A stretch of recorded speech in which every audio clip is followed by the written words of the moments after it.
Edhe si ju kufizoj fakti që nuk flisni gjuhën, sepse unë nuk flas shqip, që unë përdora transkriptuesin e inteligjencës artificiale, përgjigje të paktën 2 do kisha dashur të kisha. Absolutisht jo.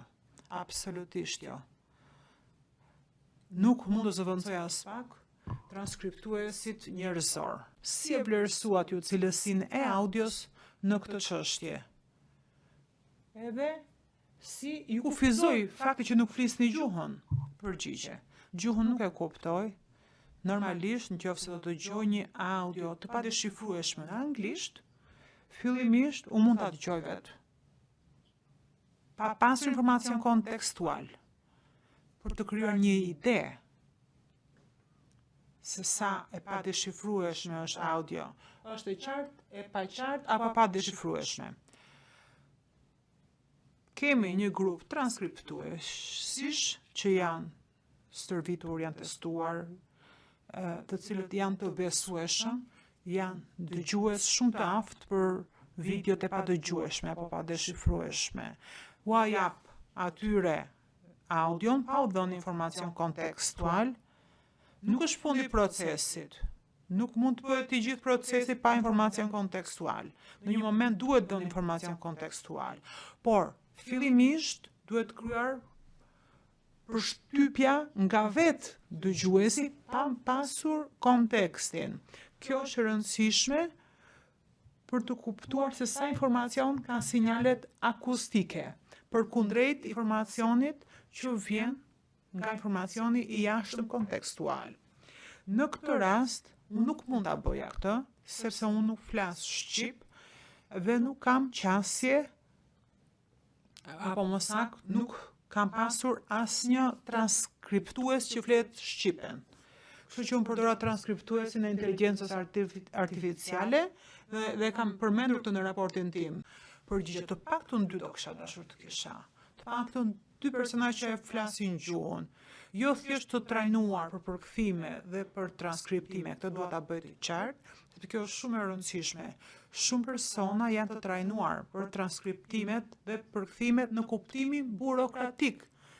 Pra, janë shumë të aftë për të bërë transkriptimet burokratike, por kjo është një fushë tjetër.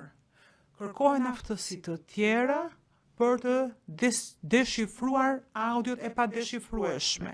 Këtë përgjigj absolutisht jo. Absolutisht jo. Nuk mund të zëvendësoj as pak transkriptuesit njerëzor, aspektin njerëzor. Pyetje. Po pse menduat ju se ishte dobishme për ju në këtë rast? Pse zgjota unë ta përdorja në këtë rast, është sepse thjesht doja të krijoja një ide se sa informacion ishte, sa informacion kishte disponueshëm nga lart poshtë. Çfarë bëra unë është që unë përdora mjetin e transkriptimit AI, quhet Whisper 5 nga ChatGPT 5. Dobia ishte që incizimi i inteligjencës artificiale mund ta transkriptonte audion e qartë dhe ta përkthente, më dha dhe përkthimin, gati identik me materialin që ishin transkriptuar personat. Por nga ana tjetër, audio në këtë rast nuk arriti ta transkriptonte.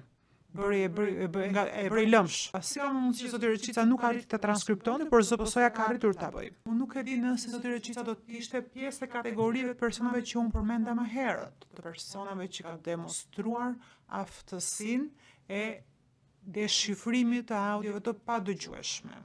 Megjithatë, në vijat të përgjithshme, kjo është në përputhje me atë që thash më herët. Kur thash se mund të shohim që përgatitja e një transkripti të këtij materiali mbështetet shumë në informacionin nga lart poshtë, informacionin që besoj zoti Reqica nuk e ka pasur. Ky është një skenar i njohur.